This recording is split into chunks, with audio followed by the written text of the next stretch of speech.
You're listening to the Classic Gamers Guild podcast.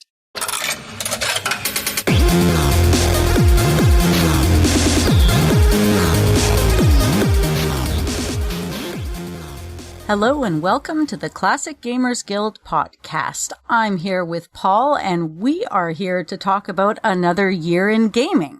That's pretty exciting. Paul, why don't you reveal the year in question?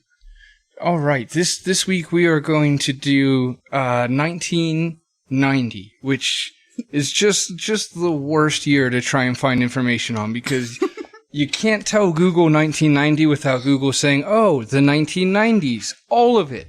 It's impossible. We tried. We got your backslashes. We had quotation marks. We did all the Google tricks, and it would still just not cooperate. So I'm looking, and so is Anna, at a list to keep us fresh as we talk, and it's from Wikipedia, and there's no thumbnails, which is just a bummer. I need the colors and the vibrancy to get excited. So well, we have a fix for that. So Paul and I have wandered away and found some big box games, which we're holding on to so that we can verify A, that they're a 1990 game, and B, that it is a physical, tangible thing we can look at. It's like a thumbnail. If you hold it, just like put your box in front of your computer and then move it away until it becomes thumbnail size. Yeah. And you're kind of good to go. Yes, or take your glasses off, whatever you've got to do to distance it. So my esteemed colleague, Anna, here is going to explain to us the asterisk mark that we discovered regarding development and release dates when the line is blurred, such as like when a game is released in January, like Conquest of Camelot. So take it away, because you did the groundwork on this.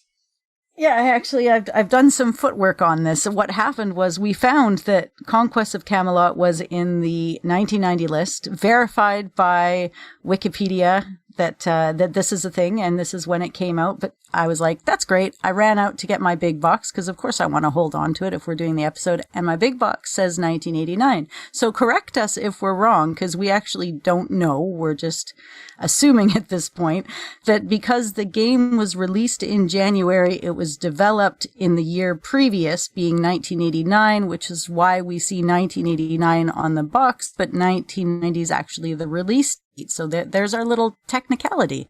Really long story short is we think we've done sufficient homework on this to give you facts, and the conclusion that we both came to was in the case of Camelot, if you look on Wikipedia, you'll see January 1990. If you look on the back of your box, you might be like, what's bloody this about? I trust you guys for information, and the box says 89. Well, the deal is that the copyright was acquired obviously at least a month before the game was released. So if the game was released in January, copyright was the year before, but we're going by released and not developed. So Conquest of Camelot, despite your box's copyright stamp on it, is a 1990 game, and I guess let's start with that one. Lucky for me, I was able to play it when it first came out. My dad brought it home, and it's one of those games that always stuck in my head, A, because of the timeline. It got me interested in that side of mythology or history. It depends on who you're asking.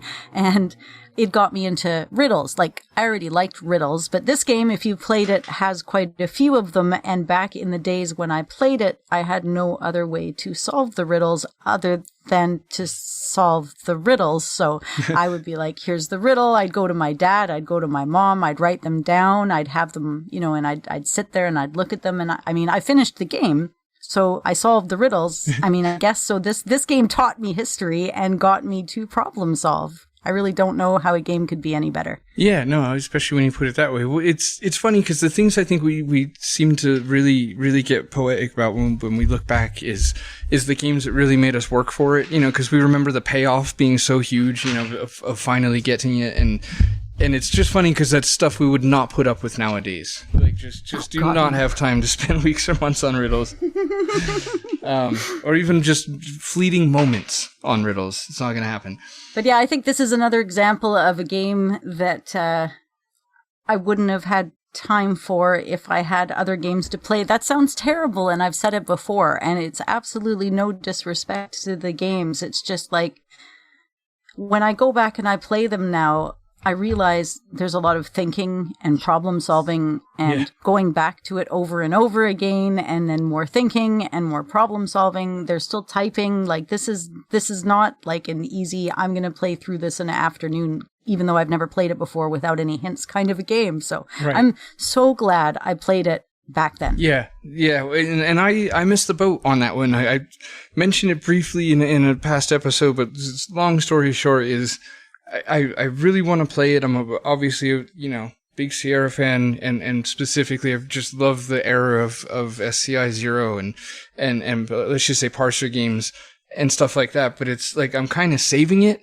I'm being like that obnoxious kid in class when like the teacher would hand out like a sweet to everybody, and there was that one kid that saved it until everybody ate theirs and then took it out and ate it like a dick.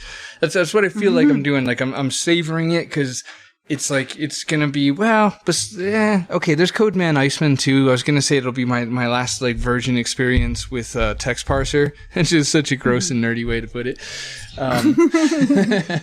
Yeah, but I totally get it, right? Yeah, thank you. But and I've got more of an open mind to Iceman, thanks to Armesh Sean McCauley and the guild and other people kind of standing up for it, making me feel like, I might not love it, but I might not hate it. Like I feel like I'm guaranteed to. But that being said, Camelot is a beloved game. I loved Longbow from Christy Marks as well, so I kind of know I'm gonna love it. So I'm just saving it. It's a good one. Just see if you can solve the riddles without looking them up first. I've been sitting here racking my brain. I'm trying to remember some of the ones. I think there's this one. There's weight in my belly, trees on my back, nails in my ribs, feet do I lack. That's one of the ones I remember. Yeah, no, I'm not a riddle guy. Brain doesn't work like that. Well, I can't solve it now. So y'all listeners, if you don't know the answer, go play the game. I mean, I know the answer, but I'm not going to tell you the answer. And of course, you're not going to Google it because you are all good children. So carry on. Yeah. Maybe I'll throw another riddle out there later if I remember one. But yeah, totally go out and play it. Christy Marks, amazing. I always talk about her because the story is I watched Gem when I was a kid and I didn't know that it was the same person making the cartoon I liked that made the games that I liked. I did not make that connection. But it's not like the creators of Gem were like, oh, here's a picture of the person who made it and how cool they are. And here's a picture of them dressed up like a knight in armor, like Sierra did on the back of the Camelot box, right? They're just like, here's Gem. She's a cartoon. Watch it. So. Yeah. And I guess being so like, it'd probably be hard to do an Easter egg for like Robin Hood or Camelot-y stuff in Gem, but I am kind of curious if there's ever sort of any sort of Easter egg to any of her other works in any of those episodes, because I didn't watch them then, so I'm not gonna now. You're not a gematologist? No, I'm not. So I'm very passionate about stalactites and stalagmites, but it ends there. Right. I think it's actually, just a side note here, but like my dad, who just finished reading the book Hackers, which was done up in the 80s and is super nerdy, but it talked a lot about the origins and the beginnings of computery nerdy stuff back then.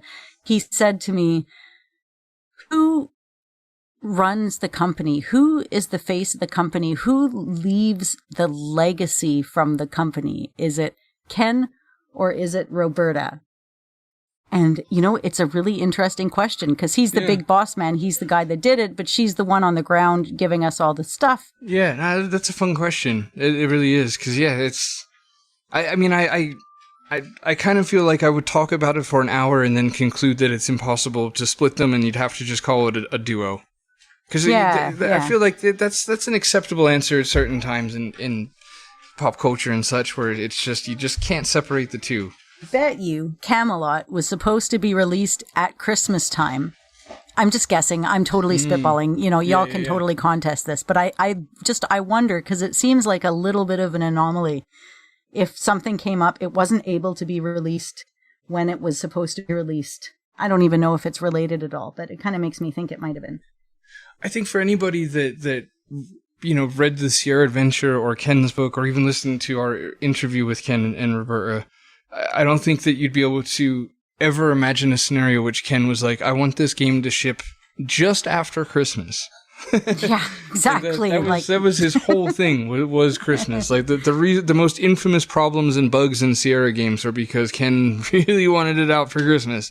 So yeah, I think I would blindly put money on that being a fact. It's a fact. I decided it is now, unless he said somebody formally contests us. Well, I'm just hoping people are paying close enough attention that if they hear something that's not a fact, they can correct us. And let's see. So yeah, Loom, you played it, right? Did you play it a long time ago? Were you younger? When did you play Loom?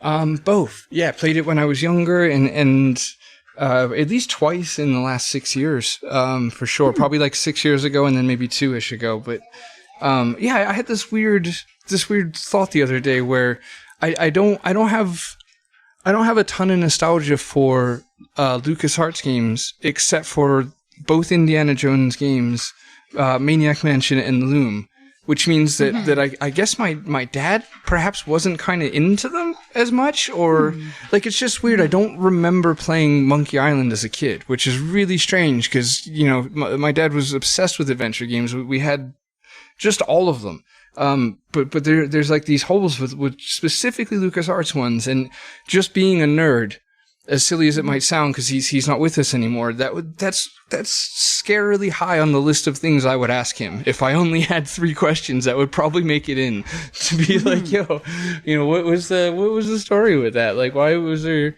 I know why there was Indiana Joneses, for example, him being a big fan of those. But I don't know. Again, I don't know. It's weird that I don't remember Day of the Tentacle or Monkey Island. But anyway, back to them. Yeah, I played them both at both times. And yeah, what about you? I don't know. I didn't get into LucasArts games, and it wasn't a special thing. So my dad kind of showed up randomly with some LucasArts games. Sometimes. This being the one-off, and I think I mentioned it a few episodes ago, because, I'm quizzing. Y'all remember what I did a few episodes ago. And I said that my dad brought it home, and he said, here's a game. It's called Loom. It's a musical game. It's not like the other games you play. You're probably not going to like it. I couldn't figure heads nor tails out of it. So I was like, oh, man, okay, it's a musical thing. I'm pretty sure I literally was just like, I'm going to use this as a coaster. I don't even think I bloody turned the thing on. If I did, it would have been for 5 minutes, and I never even understood the basic concept. I kind of treated it like I treated the Dig. Like, I don't get it. Right. And I didn't realize until later, and then I joined the guild, and everyone's like, give it a try, but then I couldn't find a copy of it at the time that wasn't like the remastered version, and I finally got a copy and played through it, I think in the last year or so, and it was a sweet little game with the remembering the notes and the new tunes and figuring out, now you gotta, spoiler, do things backwards, stuff like that, like just figuring it out from the beginning, because it's LucasArts, it's kind of straightforward, right, and it's not a very long game, so it's worth it to play. Yeah, it is. It is. I think one of its criticisms, because there isn't many, would be that it's shorter. But it's really not that short if you're not using a walkthrough. Like it's not that easy. It's not it's not easy like full throttle. Yeah, that was LucasArts just nailed it every time with that perfect balance of, it's just. You can get through, like it's their ability to land right in that pocket for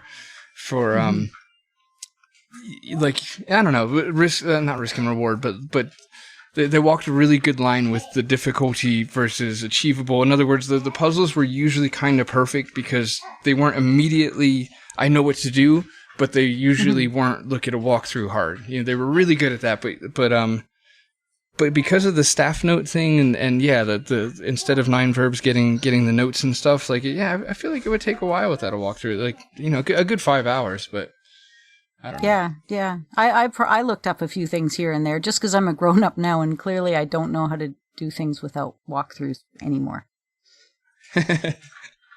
Yeah, no, I pretty much always use at least universal hints. Unless it's like King's Quest 3, where it's like, let's just, take a shot of espresso and get through this.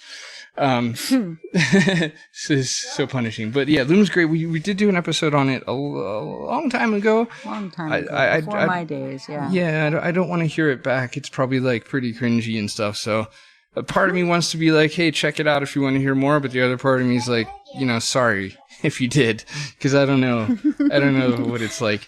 But we did do an episode on it, so I won't go much more into it. I'll just say that, it's phenomenal, and it's really fun, and yeah. Even if your dad says it isn't. Yeah, apparently. Yeah. He's pretty, it's like, I think that was it. Was there even any other LucasArts games that came out in that year? Was that like the only one in our magical list we've been looking at? I think so. Let me triple check. No, there's the absolute biggest one, also came out that year. Monkey Island. Yeah, so I got Monkey Island in the LucasArts Archive Volume 3. And is that the one? Is that 1990? Yeah. So Secret of Monkey Island was 1990 as well, October. Yeah. Because I got the one that came in the LucasArts Archives had Monkey Island 1 and 2 on a little compilation disc, so I was just able to just Monkey run Madness. through both of them. Yeah, it was great. Speaking of duos, you can't really separate the two of them. I can't. Like there's the Monkey Island games really go together as one, because they're both just perfect, pretty much perfect games. Like almost perfect. I don't know why I'm even saying almost, because it's not like I'm hiding something in the back of my mind.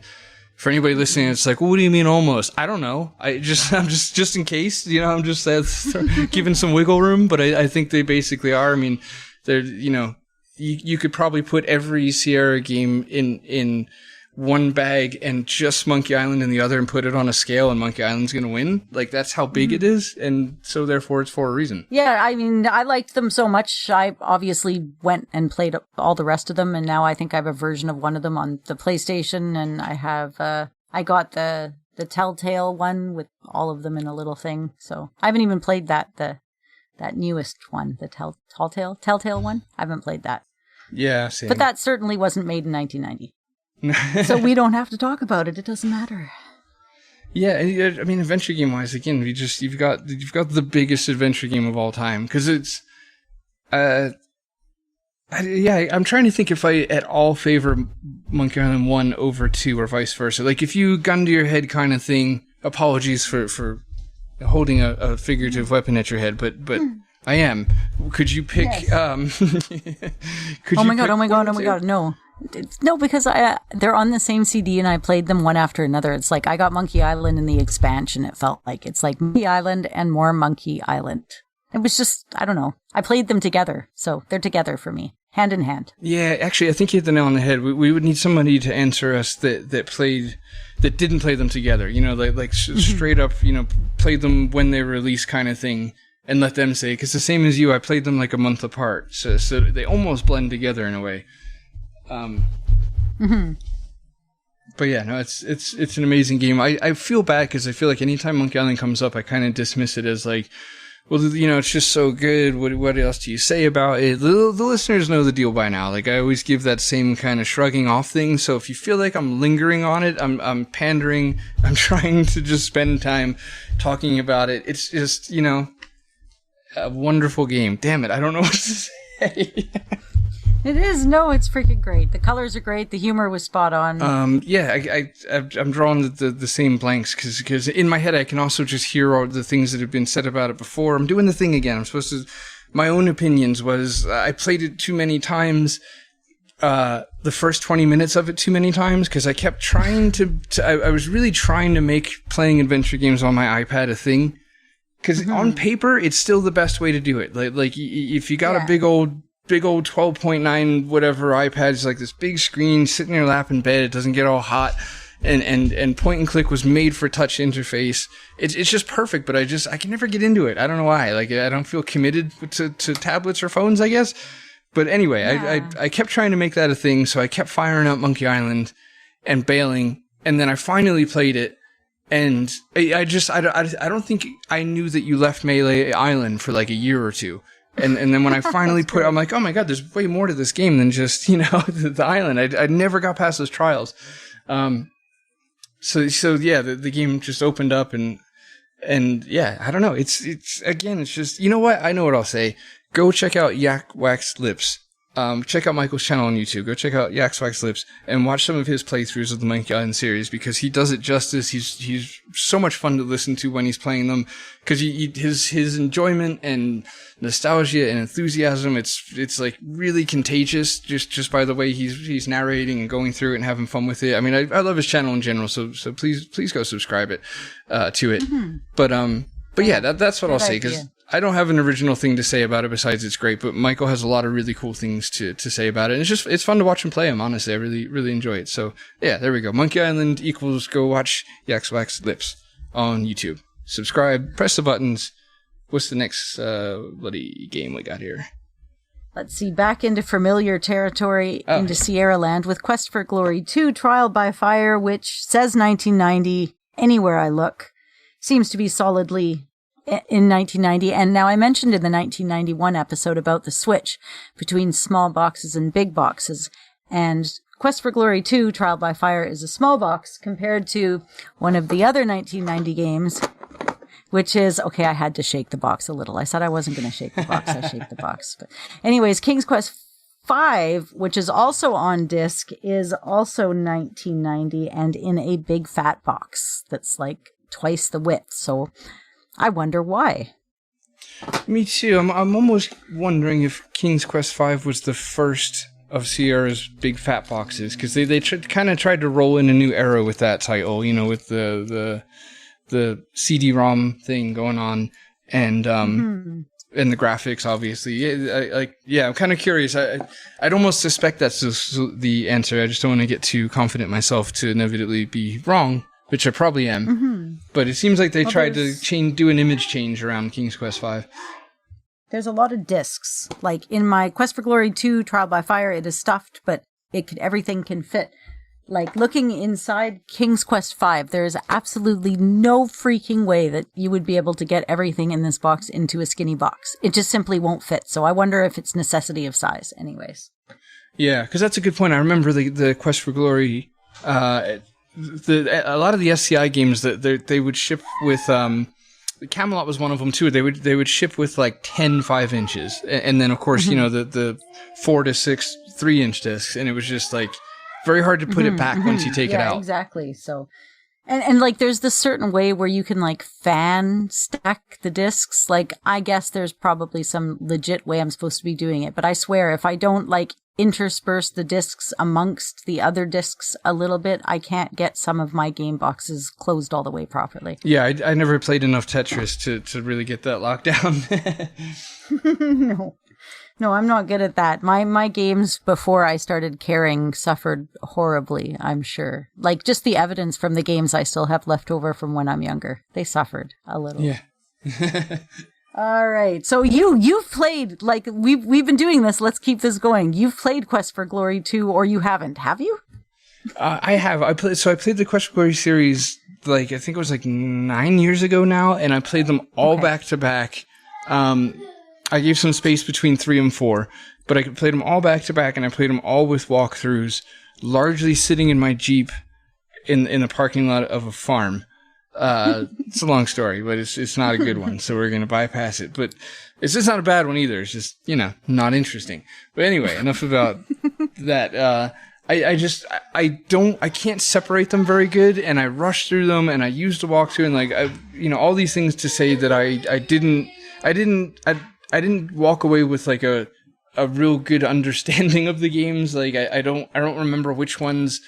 Where it was the Sahara, for example, and just, yeah, I need to replay them, as we've kind of talked about in chat, that I've kind of made it a goal to in the next like 3 months or so to play Quest for Glory 1 EGA and just take my time with them like I have been games since then, with using hints if I need them and not a walkthrough, and just stop and enjoy it. But so yeah, I kind of just know that I've played them, and I know that I liked it, but I also know that, I think a lot of me was like on autopilot, just filling in answers from a walkthrough for some reason.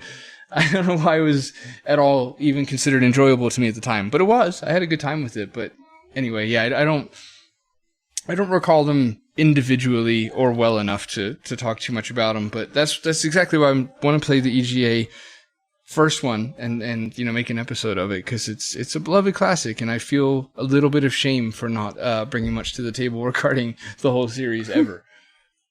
Yeah, no, that's good. I would totally be down for that episode. You know what I'm sitting here admiring is in this year, the Sound Blaster support just it went nuts. You've got AdLib and Game Blaster, Roland MT32, LAPC. Am I saying this wrong? I don't even know these ones because I never had one of these. LAPC-1, CM-32L, Sound Blaster, and PS1. I'm like, PS1, don't you play games on that thing? No. Apparently, if you have one in your computer, you can listen to sounds from this game. So that's freaking cool.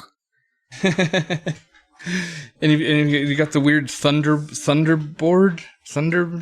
Something? Driver, sound card? Look, if you run a Sierra game from that era and you get an error about your Sound Blaster, just switch the driver to Thunder whatever and it works. I don't know why. That's a fact though. You could bloody take it home with you. Yeah, it's nice to have these quirks. I didn't have any sound cards, so I was literally like beeping and booping my way through these games on an amber monochrome screen. You're like, how can you play that? It's in a desert. Everything's amber, right? But no, apparently it worked. So this is actually the most realistic amber ever got. Really nailed the desert. So, but yeah, all of these ones actually. King's Quest V, if I'm sticking within the Sierra vein. Surprise, I'm sticking within the Sierra vein. But it's the same. It's got the hard disk or dual drive supported mouse and joystick optional. You've got your Roland, your LAPC-1, AdLib, Sound Blaster, PS1, and Game Blaster sound cards. Okay, they put it in a different order, but like not required. Now here's that is the cool thing. They're not like, yeah, you can get the most up and coming newest hardware and play this game, or you can just play the game. Right. Yeah, exactly. They always had your back, and they had like the lesser drivers were available for you. They were good like that. What's interesting about King's Quest V was that Sierra's really known for being an innovative company, and a lot of their innovations came together for King's Quest V. Obviously, like their flagship series, and a big deal to them. But yeah, King's Quest V got the first CD-ROM and the new graphics and all the variations, and that's what I was gonna say. It's interesting because you got the DOS version, right, with no talkie, and then there's the CD-ROM version with the talkie, and then there's another CD-ROM version that's Windows only. So there's one CD-ROM that's Windows and DOS, and then there's another CD. It's the CD that was sold in the it's actually right literally here. The CD that was sold in the Sierra Originals packs. It's a blue jewel case, or the insert's blue with gold font, and that one's the Windows only one, as opposed to the CD case cover where he's standing on the snowy mountains. And I might have those backwards, but I don't think I do. I think the Snowy Mountains one is the Windows and DOS, and the blue one is Windows only. But I say that to say, like, the character portraits are a bit different in the Windows only one, and it's just those fun little things, especially with a lot of Sierra games, because there were so many variants to those ones where you could go in there and just find oddly changed things, like just an overly ambitious artist or developer that day just would do slightly different weird things to different versions, but I don't know. I find that fascinating. So it's kind of cool. You can get King's Quest EGA, King's Quest VGA, King's Quest VGA CD-ROM, and then King's Quest VGA CD-ROM with the slightly different portraits. So there's a lot going on there. And then you've got King's Quest V for the Nintendo, which I actually now have, and I haven't played yet, but I've seen pictures, and that's a thing that happened. Which, it's funny to me because it's like, it was the first hand-painted background game that I'd ever played. It was like my first point-and-click game outside of a parser game that I'd ever played. So to see what it looks like on the Nintendo is kind of funny. I mean, and I know some people are super passionate about it, and it's the version that they played, but just looking at it from like a now 2021 stance, it's amusing. Yeah, no, absolutely. It's yeah, I've got it, and I haven't played it, but I'm gonna omit saying yet because I don't think I will. I just wanted to own it. It's a looking game. Right? Yeah. It's like the silverware your mom had growing up. You never ate with it for some reason, but it was there. No, and you have to keep it. you're not allowed to get rid of it. It's just a thing that is now. It's a thing, and sometimes it gets polished. I don't know. It's a thing. Yeah, sometimes my cat knocks it on the ground. I mean, you never know. That's the fun part of having random things. Exactly. My cat's helping now. He's now sleeping on the big box I'm just about to pick up. So, when did you play King's Quest V? I played it as a kid, and then so probably very close to, if not right when it came out, and then again really recently. As you recall, and I played through the first 6 of them. Sort of. No, I played through. I played 3 through 6 recently, pretty back to back, and I really liked it. It was really fun. Like I think I do like 6 more, but I was expecting to like 6 more than I did, because it's just it gets such accolades. You know, like it's just they make it sound like it's a league above the rest, which they're allowed to make it sound that way if they feel that way. Let me get off your back. I don't mean to come across like you're not allowed to feel that way. I just mean, for me, maybe it was a little overhyped, and I thought 6 was gonna be a little more than it was. So then in hindsight, I was like, 5 was really fun, but I can feel myself doing the underdog thing where it's like I'm tempted to pick 5 because it's not 6, but that's probably not the case. 6 is probably a little better because 5 was kind of brutal at times, but ultimately I really liked 5. It was a lot of fun, and I mean Roberta Williams games are just the most brutal.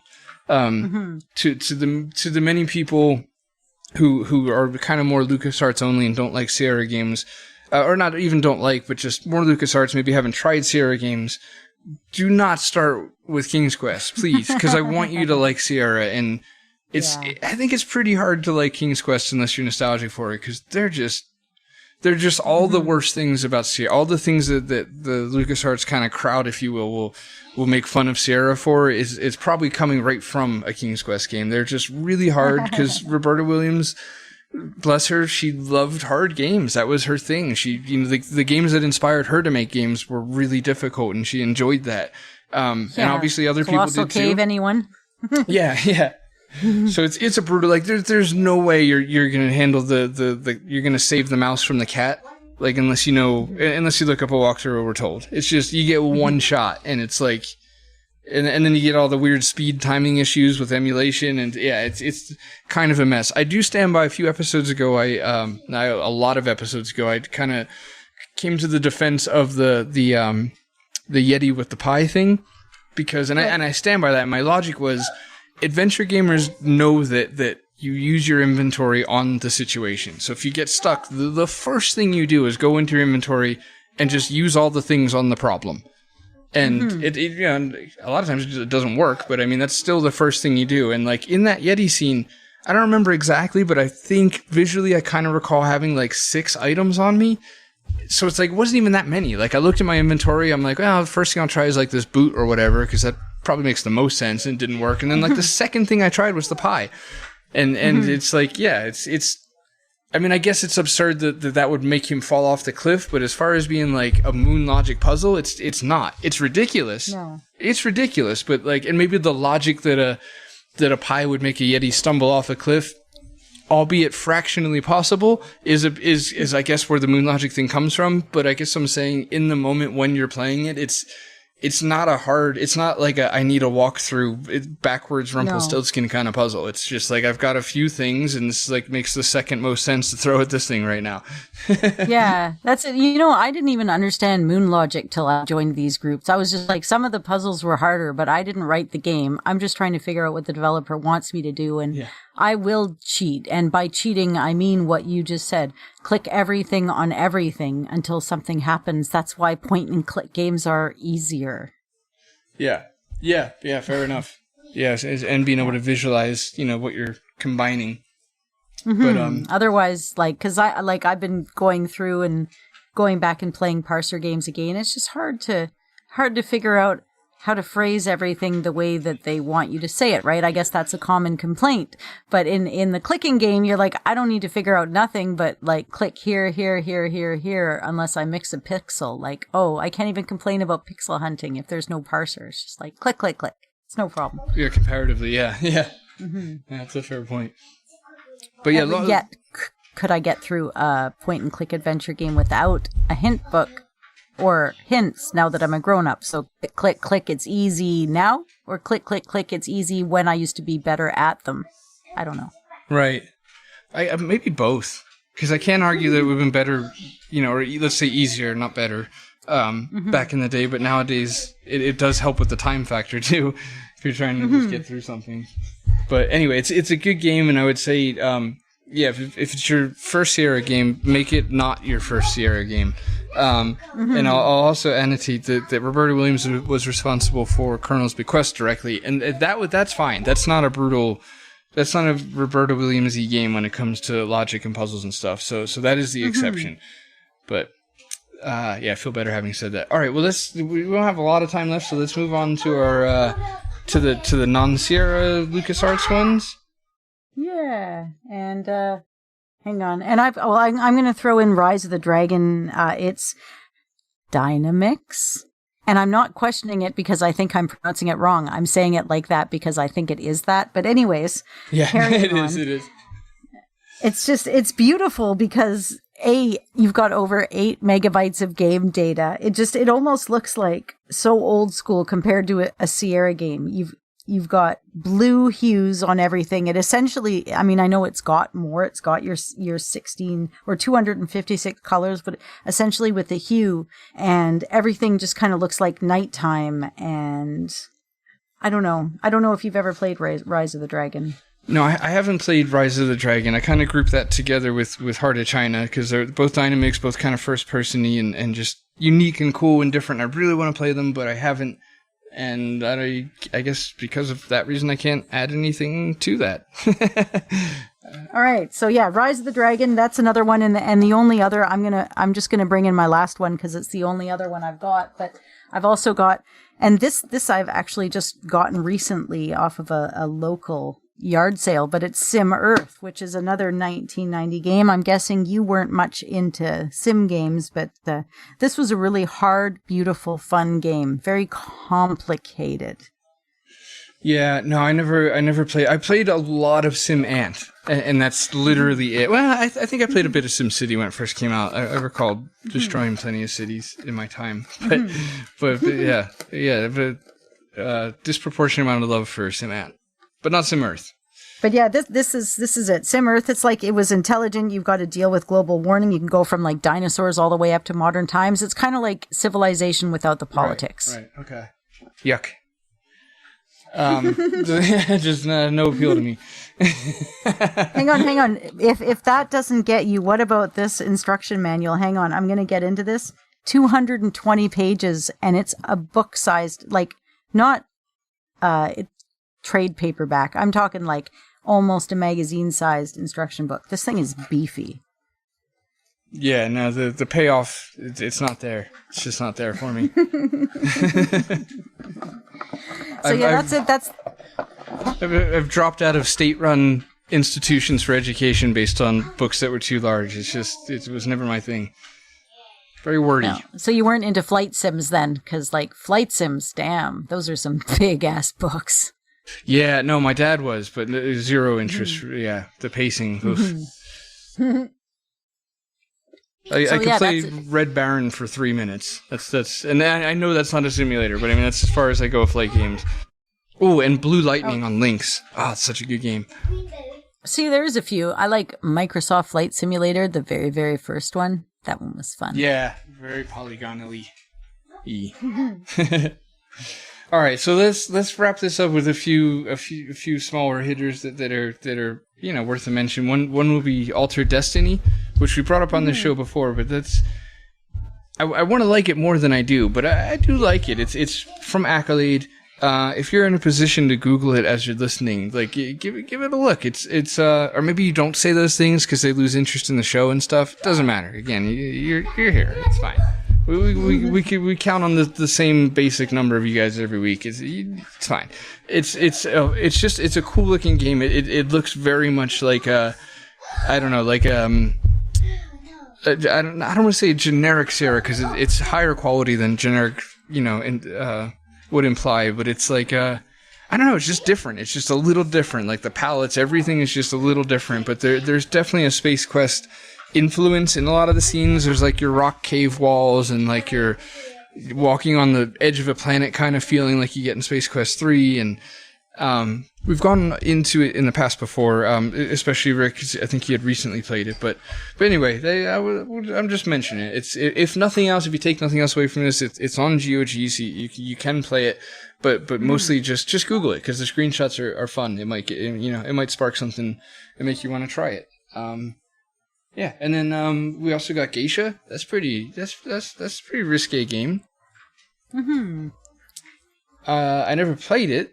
It's got kind of a, if I'm not mistaken, it's from Cocktail Vision, but it's got kind of a like a Mac Venture sort of feel, to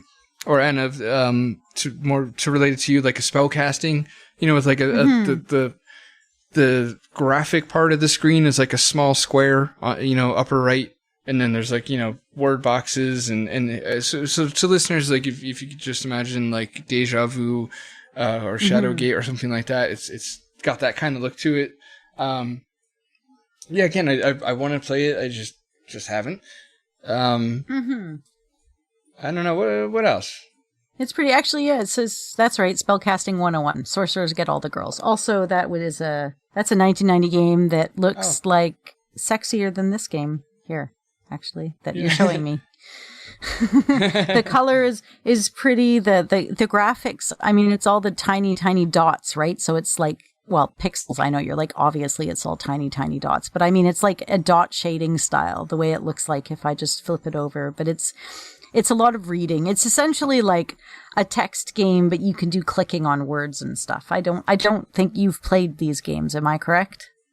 Yeah, correct. Yeah, I've not played Geisha, and yeah, you nailed it. It's like it's in that family of again, like the Mac Ventures and the spellcastings, where it's pretty much a text adventure, but they give you a GUI and a little screenshot that changes, not as much as you might think. But I haven't played this, so I could be totally wrong about that last part. Wow, I'm opening up my spellcasting book and I have an official hint book in here. I didn't even know you could get an official hint book for this game. That's cool. Bonus. Yeah. Bonus. Yeah, so this episode's awesome. It's getting me opening up all these boxes I ain't looked at in ages. All right, and pretty much last on the list is Hugo's House of Horrors. So, and that's a fun little, I think infamously shareware game.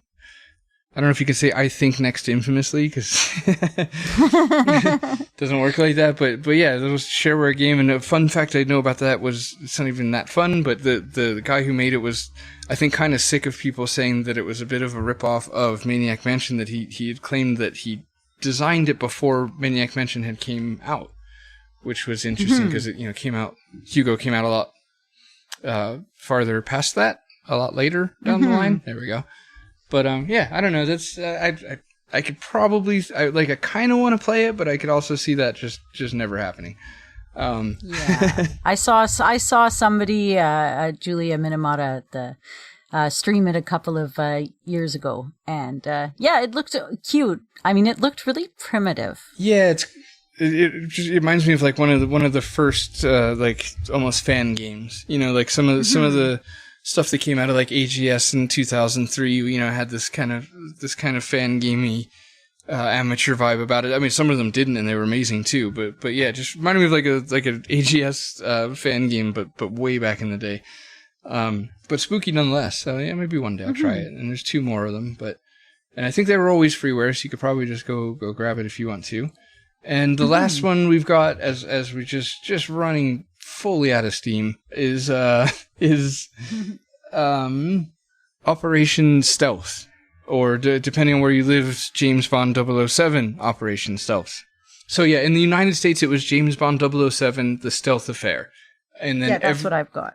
Everywhere else, I believe, it was Operation Stealth.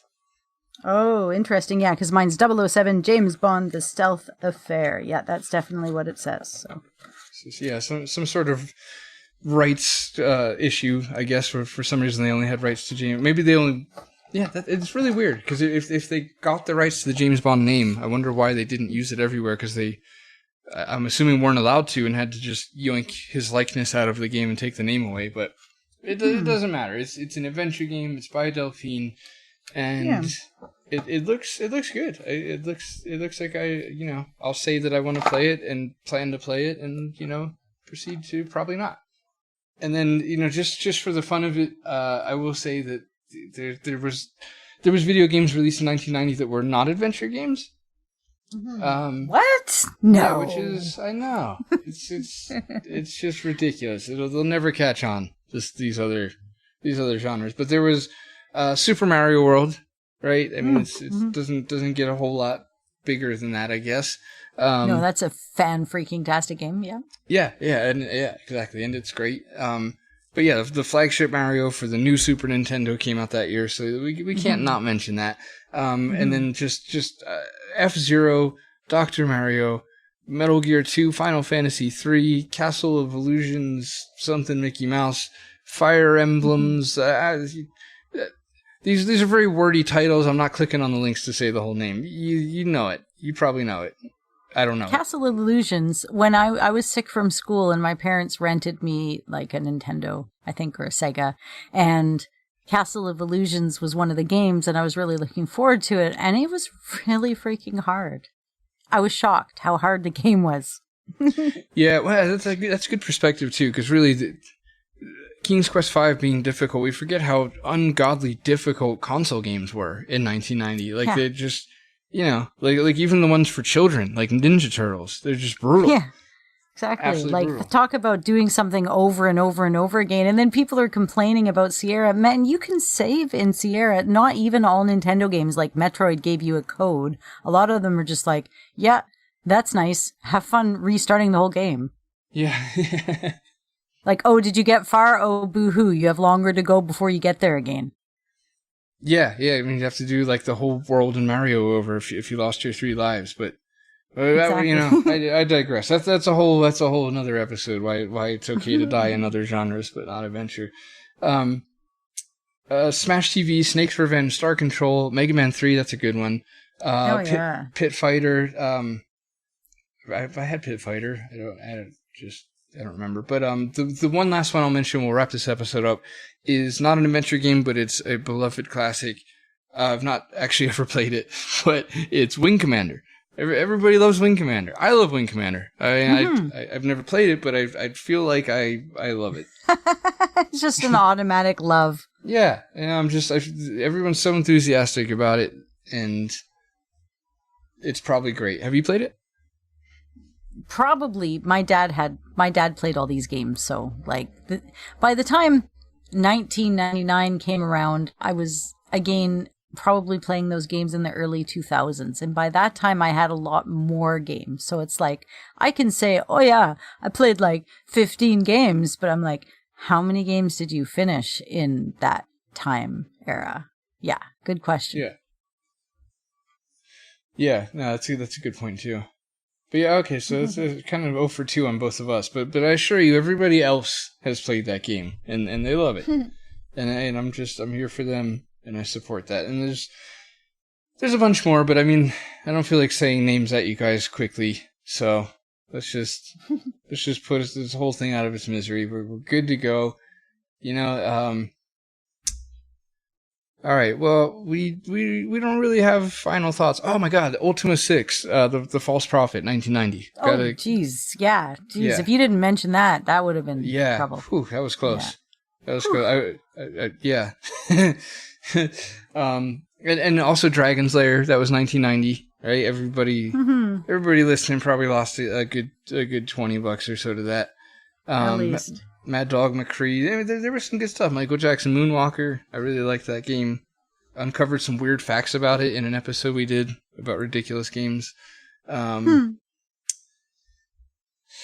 right, that's it. We're done. You guys can go now. Wait, hold on. Before you do, we're a Facebook group. We're a community. Come join the discussion. Follow us on Facebook not at, but just on Facebook at Classic Gamers Guild. You gotta say at. You gotta say the at. We're on Instagram at CGG Podcast. Also on Twitter at CGG Podcast. Come do us a bloody tweet. Say hello. Send us an email if you like. Mail at classicgamersguild.com. You could become a Patreon if you want. Patreon, just just, you head there, you search Classic Gamers Guild, and suddenly it's asking for that 3-digit security code. So just let it happen. But a huge thank you to all of our Patreons. Really appreciate you guys helping us cover the hosting fees for Podbean and stuff like that. So thank you guys. Really appreciate you. And extra special thanks to those in said tier, which is Una and Gus, Jean-Francois Paget, and Jay Holmes, and then Mark Fillion. And Mark's game Chinatown Detective Agency is coming soon. Go check it out on Steam, wishlist it, grab the demo, all that great stuff. Check out Yak Wax Lips on on Facebook too, why not? But mostly on YouTube. That one's just, that one's for free because I like Michael and his channel. That's it. So we're done.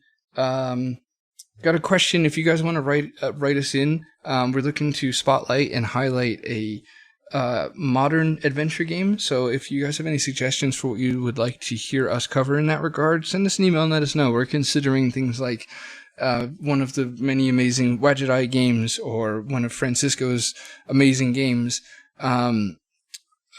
Whispers of Machine, just any modern adventure game, Thimbleweed Park, Unavowed, whatever. You get the point. If you want to hear us talk about one of those just at you for a while, let us know, and we might. So, don't do a murder.